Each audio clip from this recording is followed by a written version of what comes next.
Baguazhang was founded by Dong Haichuan, who taught it to Chen Tinghua, who later taught it to Gao Yisheng. This is why we are called Gao style Bagua. Gao's style was different from all the other variations because he had post-heaven and pre-heaven. The idea that first there was a practice for strengthening and later for applications. Gao then taught it to Wu Jinyuan, who passed it on and taught to the military for 40 years in Xinju. This is why the association is called Xinju Jinyuan Baguazhang. Wu's teachings and research with other masters led to the development of even more techniques within our Bagua lineage. The association includes over 30 styles, a footwork practice that's unique to our system, various weapons, 64 palms and counters, as well as 2 strengthening exercises. All of this is what will be taught to you in the Warfox Bagua training program.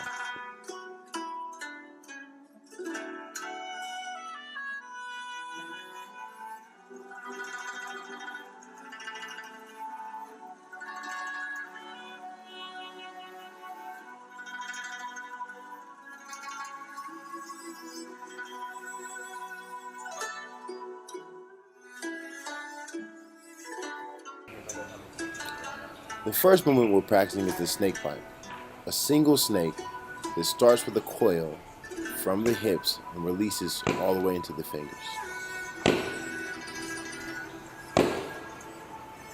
First, gain your momentum by learning how to do it swinging from the back, and then keep the hands in front because you don't want to put your guard down.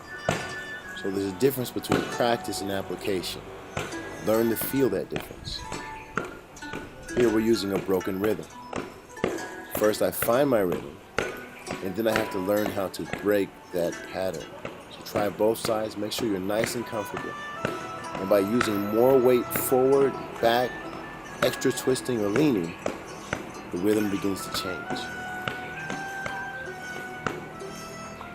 And then of course for combat I keep my hands in the front, but still keep my elbows in, using them like hinges to whip that momentum. The swinging shields is the same concept. Now I'm just using it as my opponent brings an attack in. By doing this right with the correct timing, you can stop anything from lower attacks and upper attacks from coming in.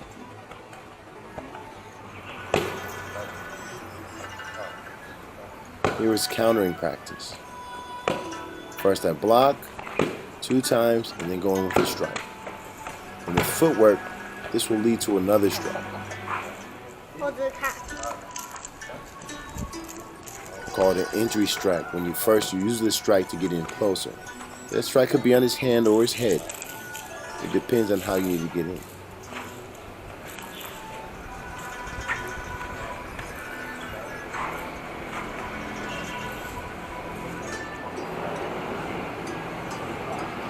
Ghost stepping involves getting close to your opponent, but when he pushes against you, he finds you're not there.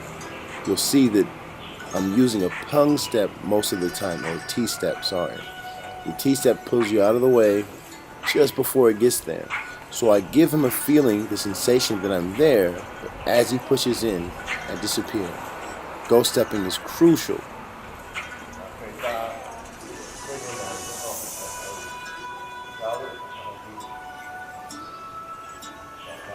This is high and low defense. By using the same momentum through the hips to figure 8, I can go low to high.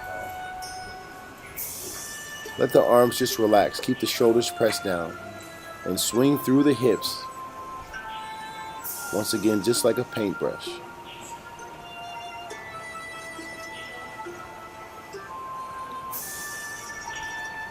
Now switching sides, you can do this on both the front or back hand, so it is a safe maneuver. The smothering step means that while I'm doing these motions, I'm close enough that I intercept his movement before it even fires out. So you see, as he gets ready to punch, I use my shoulder to stop it from ever getting out. And this is a good way to really completely dissolve a technique before it happens. It's almost like the Jeet Kune Do of intercepting, except for you're staying close and you're staying soft. So it's very frustrating and very easy to set up a good counter.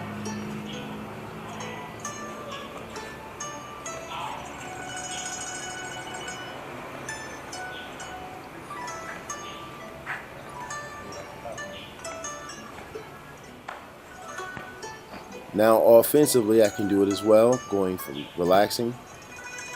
And all of these are swinging hands. You'll begin to understand the versatility of Bagua here.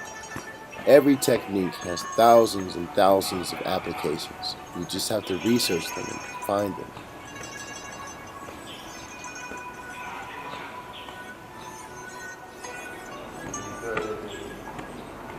The pepper step. Now I'm hoping to see somebody send me a video later on doing this better. This is alternating between 1 and 2, low and high, all from the hips, swinging over relaxed. This is very effective offensive movement. You can really overwhelm an opponent if you do it right.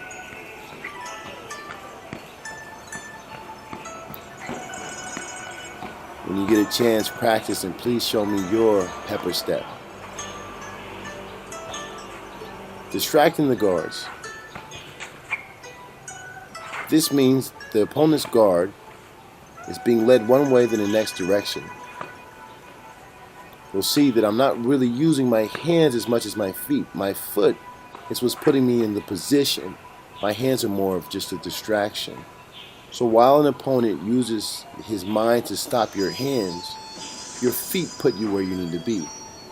That's why I say it's a distraction to the guard. All Bagua means you have to start learning how to think with your feet, attack with your feet, retreat with your feet. It's all feet and not hands. The hands are only an illusion of the attack.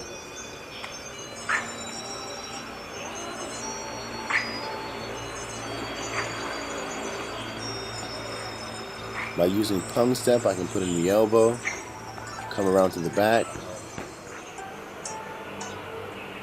Rolling force. Sometimes you get pushed before you're ready. Sometimes the attack gets closer than you desire.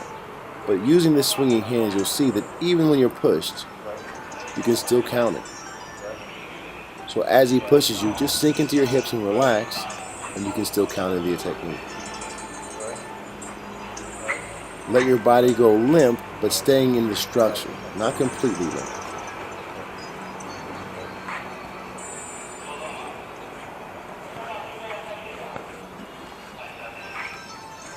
Doing this to the opponent feels like he's hitting wet sand.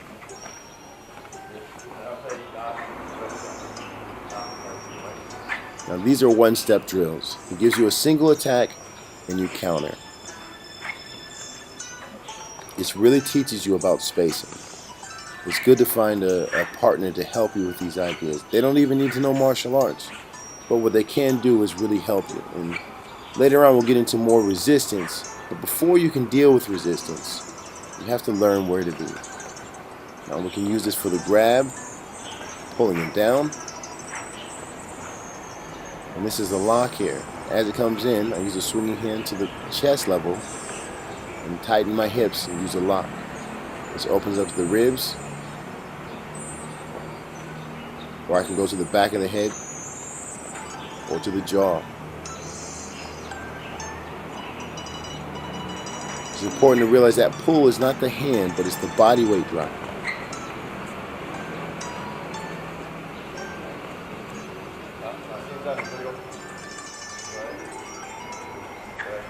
Now I'm going to let him get a little more pushing on me.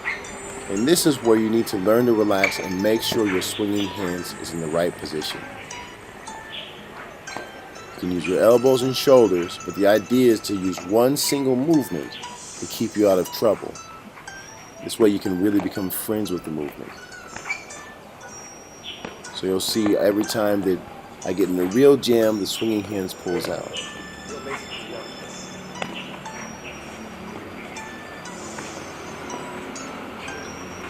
Now the feet is always the most important part of the movement, as I said before.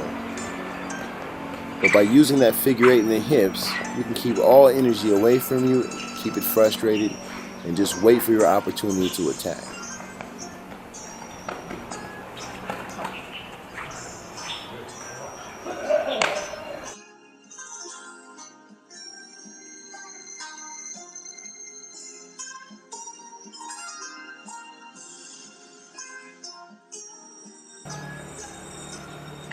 Now we're using more powerful attacks. You want to get a nice solid pad to work with here.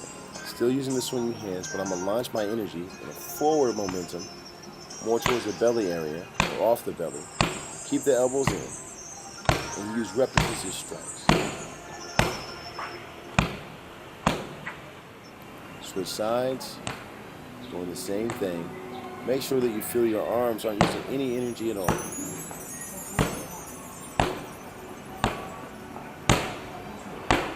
All of this right now is without a step. So now I'm going to use this trading step.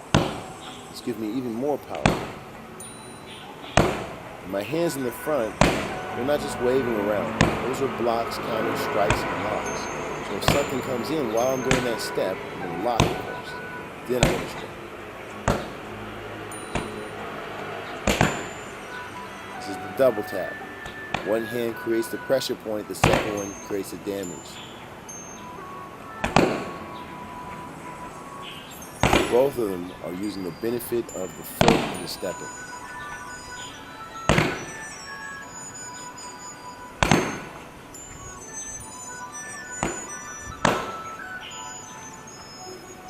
Just the backhand and the front palm.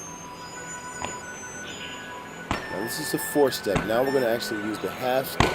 Now if I lower my half step, you'll see a lot more force comes in. Create the same figure eight throughout the body, all the way to the limbs.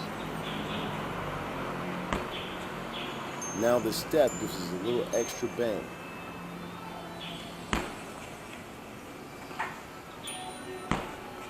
So depending on what you want to do, the stepping is very important. Of course, I can use a full step too. Now this here is the covering step. It means that I can throw another strike in between without leaving myself vulnerable.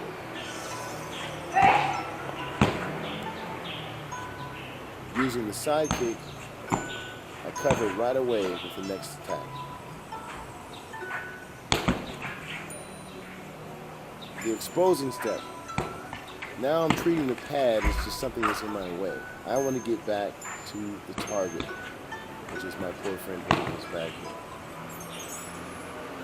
Sometimes it can prove difficult to get past someone's guard, so it's important to make sure you practice sidestepping, T-stepping, any kind of step while you're using your swinging hands to swing past that guard. Now see, as you get closer, it becomes elbows, forearms, other parts of the body hitting. Swinging hands is not about the hands at all. It's about the whole front interior.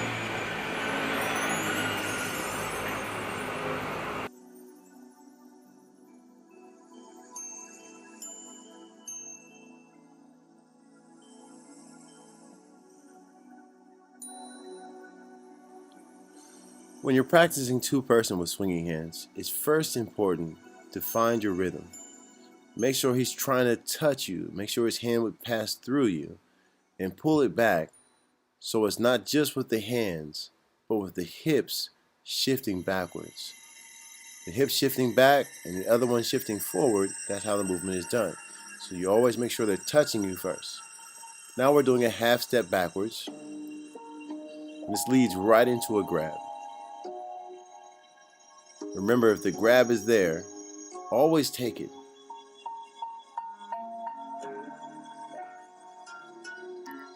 A lot of times it serves as just as a yank, so you can pull him right into a strike and gain power. Now I step forward as he does his movement, and you'll see, because my hip shifts back, I can basically let the punch go through me. Then I place my elbow on his elbow while pulling backwards to create the snap. You can do this elbow in lots of different variations, from under, from over, from the top. Here it is with this T-step. First I parry, but I do that parry as I step to the side. This is with a half step backwards. And now with the T-step, I'll step forward in the angle. Now I'm doing a half T-step. You see, if I don't bring the other leg over, the power doesn't get there. So I had to make sure when I do it, I put my foot in position. The stepping and footwork is always primary to everything else.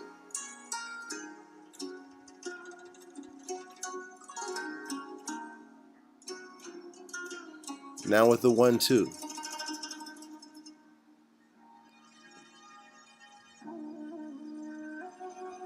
When you get too close, use the elbow. The elbow is a great way to get from under. Our hands aren't always the best shields for the body. By turning the hips and just raising the elbow, I can guide it.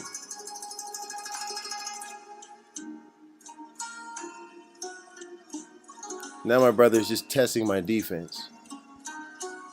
I want him to make sure that everything works the way I think it does.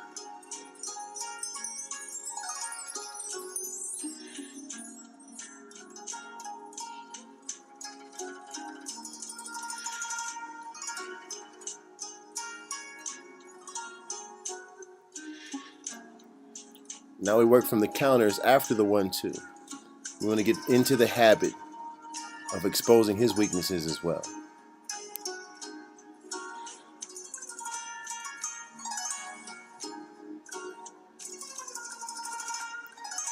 Now I'm doing it from the inside to the outside. So sometimes I go to the back side. Here we go to the inside and we see it pulls us right into a nice hand strike. By keeping the circles tight, the movement goes immediate. Here I do a co-step, turning back to his outside.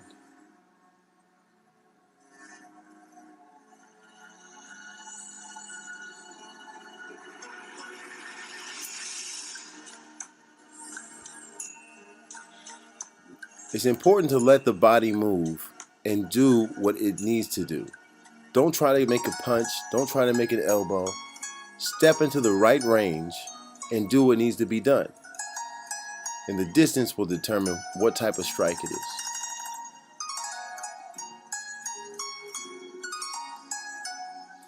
Here, more grabbing practice. And so you don't get every grab, and you shouldn't. If he's really good, if he's on the same level as you, there's no way you're going to get the grab every time. So you want to make habits of getting in position for that so you can counter. This is the intercepting elbow. I do it by stepping forward. You'll see by blocking the first one, but stepping forward, that next strike is completely dominated in these other openings.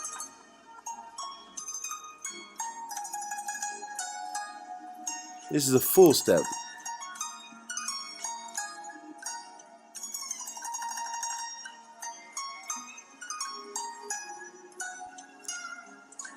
Now we're opening weight with the swinging hand and stepping into the work. It's important to use the step. Without the step, there's nothing there. A stationary step will work. It works even better with a long stance. But using that half step keeps it clean. This is the fly trap. This is for a counter if they throw a kick. Things don't always work out the way you want. You should get ready for that. Doing a half step back, I keep my elbows together and I let my hands just wrap and attach around that foot. The step is all the power. Stepping back, stepping forward. There's the nuts and the throat.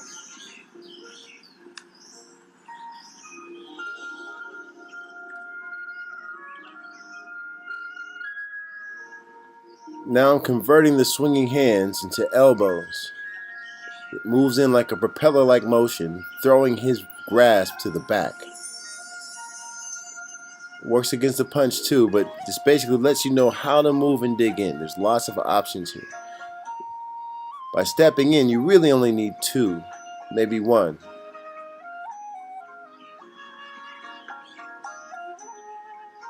Now he's going to be as my human dummy again. This is such important practice to learn spacing. This lets you understand where you're going to be when you step in and when the hips turn. Because Bagua is always about closing the bridge. So without doing this kind of practice, you won't know where you're going to be unless you practice this against someone with real arms and real legs.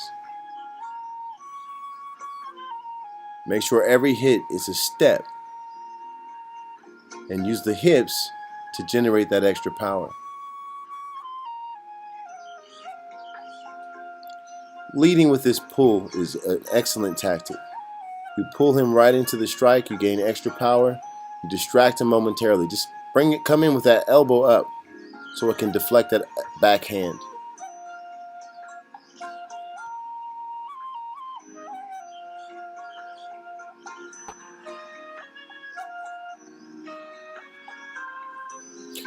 Shell pitching is basically like hiding behind your guard. It's what boxers do, but they have big gloves. We don't have big gloves, so we have to use our elbows and forearms. Now by hiding behind here, I can throw extra strikes out by twisting the hips and by hiding, but going up doing a swinging hands motion, I control the weight.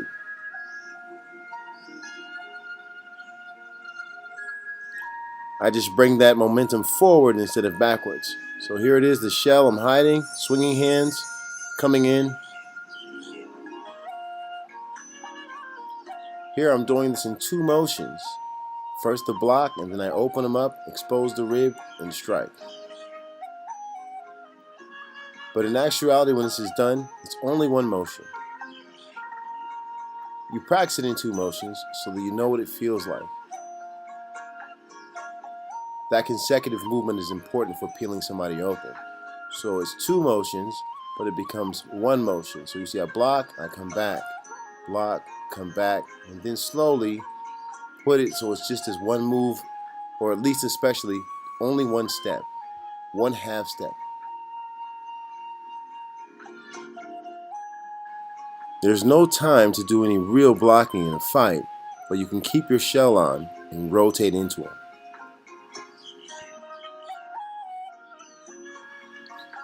This is the twisted guard, and I step and I move. All of these motions are the swinging hands. Keep that in mind.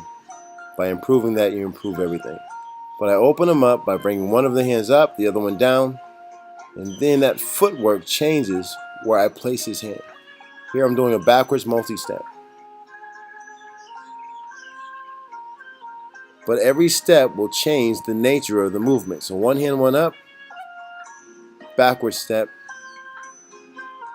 and you'll see with different steps it works differently. So here, just by touching the leg, I get a small distraction right before I can pull him down.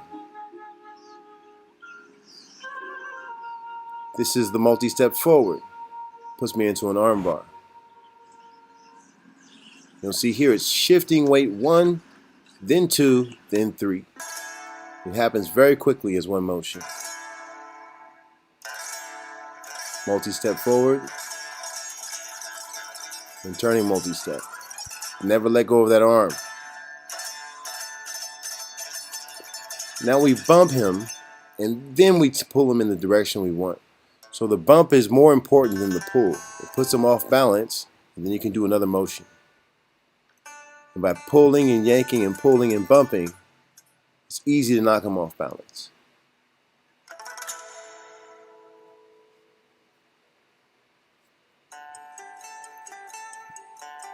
See, first I come in with the bump. After he's bumped, then turn.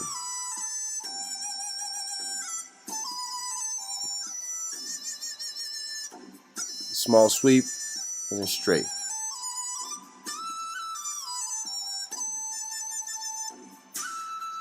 And you can double up on these bumps.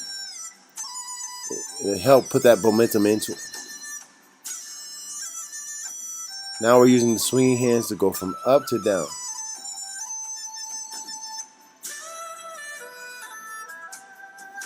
Now we're dropping with the elbow, right in the sweet spot. You can go to the rib, you can go to the shoulder.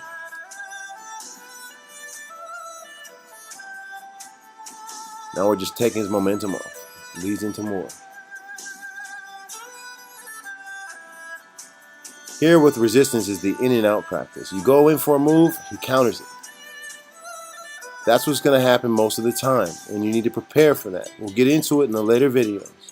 But when you come at him, you need to make sure your elbows are in, your guard is tight, and your footwork is clean.